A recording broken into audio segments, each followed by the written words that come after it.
उसके होठों को छूते ही नदी ओक भर प्यास में विलीन हो गई।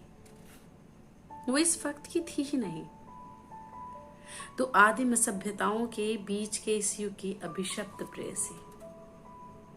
उसे सामंजस्य बिठाना नहीं आता था। अपनी भीषण आदिम इच्छाओं और सभ्य समाज द्वारा घोषित मानदंडों पर खरे व्यवहार में उसका जीवन प्रतिक्षण एक भीषण दाह में चलना था। वह या तो चपल चंचल होती, शिकार के लिए घात में मंत्रबद्ध, या संपूर्ण एकाग्रता से ध्यानमग्न अपने शरीर के भग्नावेशों में अपनी पहचान तलाशती होते। मध्य युगीन समाज की नैतिकता उसके अपने मापदंडों पर खरी नहीं उतरती। वह एक कसी हुई वीणा के तार सी झनकृत होने की प्रतीक्षा में प्रार्थनारत थी। बादलों सा आवेश या उसमें, और वो खुद भी नहीं जानती थी कि उसकी ऊर्जा धनात्मक है या ऋणात्मक। वीड़ी गुजते हुए कभी वस्त्रों में उंगलियां रगड़ खा जाती तो चिंगारियां फूट पड़ती।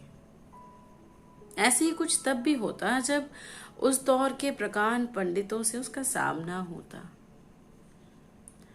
कई बार तो पूरा पूरा नगर उन चिंगारियों में भड़कती ज्वाला में लगभग नष्ट होते होते बचा है। फलस्वरूप उसकी जड़ें किसी जमीन में नहीं गहरा पाई। वह एक अंतहीन खोज बन गई जिसे किसी की बाहों के आलंबन की जरूरत नहीं महसूस होती। उसकी यायावार प्रवृत्ति उसे कहीं टिकने नहीं देती, न किसी प्रांत में न किसी व्यक्ति पर। हर वक्त की एक बेचैनी और नदी सा बह जाने का छटपटाता जीवन। पहले उसका स्थायी भाव था। बसने से उसका मन व्यग्र हो उठता था। हर कुछ दिन में सराय बदलना उसे कभी घर बनाने नहीं देता। इच्छा होते ही जमीन छोड़ देने की प्रवृत्ति उसे नितांत अकेला भी कर देती थी। पर उसे ये अकेलापन कहीं बंध जाने की तुलना में 1000 बार कबूल था। अंतहीन समय के क्षितिज पर वो पहली बंजारन थी। उसी ने काफिलों का आविष्कार किया। उसकी जरूरतें इतनी कम थीं कि वो हवाओं पर पैर रख के उड़ सकती थी। सर से पैर तक श्वेत परिधान में लिपटी जब वो किसी शहर में अपना घोड़ा भगाती तो पूरे शहर की स्त्रियां अपने पुरुषों के प्रति शक्की हो जाती। उसकी उन्मुक्त भटकन लोगों को यूं आकर्षित करती कि चंद दिनों में उसके चर्चे हर घर में कलह का कारण बनने लगते। फिर वो जैसे आंधी की तरह आई थी वैसे ही गुजर जाती और शहर वापस अपने डर्रे पर धीरे धीरे उतर जाता। लोग राहत की सांस लेते। उसने अनगिन पुरुषों से प्रेम किया था, हर बार अपना सब कुछ समर्पित करते हुए। मन की भीतरी परतों में शायद उसे भी एक ऐसे पुरुष की तलाश थी जो उसकी तरह अपना सब कुछ समर्पित कर सके। प्रेम में बंधन नहीं बांधे, क्योंकि उसके लिए प्रेम में जितना देते हो उतना ही पाना होता है। पुरुष मगर हमेशा अपना कोई हिस्सा बचा जाते। उनकी जड़ें जमीन में गहराई हुई होती थी। वे उससे प्यार करते हुए भी अपने शहर से बंधे होते, अपने व्यवहार से बंधे होते, अपने परिवार, सामाजिक मूल्यों और सही गलत के आंकड़ों में उलझे होते।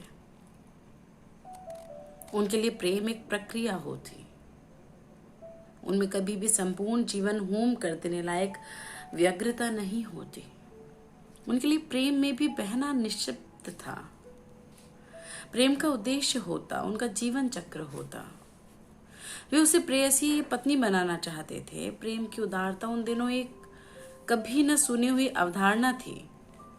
बंजारन बिना किसी बंधन में बंधे प्रेम चाहती थी। ये छलावा उसे एक अंतहीन प्यास सा मुखर करते जा रहा था। फिर एक दिन प्यास का प्यास से सामना हुआ। पड़ती जमीन पर मीलों मीलों बस रेत का ठहरा समंदर था। नदी उसमें धीमे धीमे बहने लगी। रेगिस्तान ने उससे बिना कुछ मांगे प्रेम किया। बिना उसकी धार को बदलने की कोशिश करते हुए, बिना उसकी कलकल से एक सुर अपनी हवाओं के लिए मांगे। रेत में निस्वार्थ प्रेम करने की असीम क्षमता थी। उसने सिर्फ देना सीखा था। यूं रेत में सदियों कुछ नहीं बदलता और पल में रेत की टीले अपनी जगह भी बदल देते। पर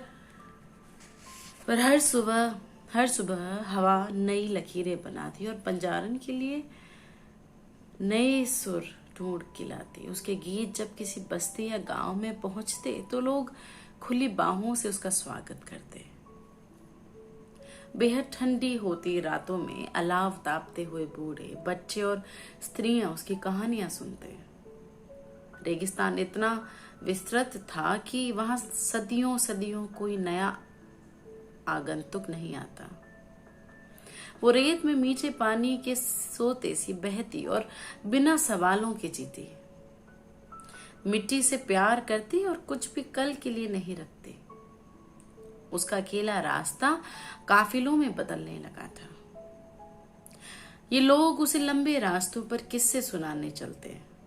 इन किस्सों में एक यायावर का जिक्र आता तो उसे यूं लगता कि वो उसकी रूह का छूटा हुआ हिस्सा है, कि दोनों एक ही मिट्टी से बने हैं या कि रेत से। यायावर एक मिथक था, रेत से उगता, रेत में खो जाता। थार का कोई हिस्सा न था जिसने उसका कोई किस्सा अपने सीने में छपा न रखा हो।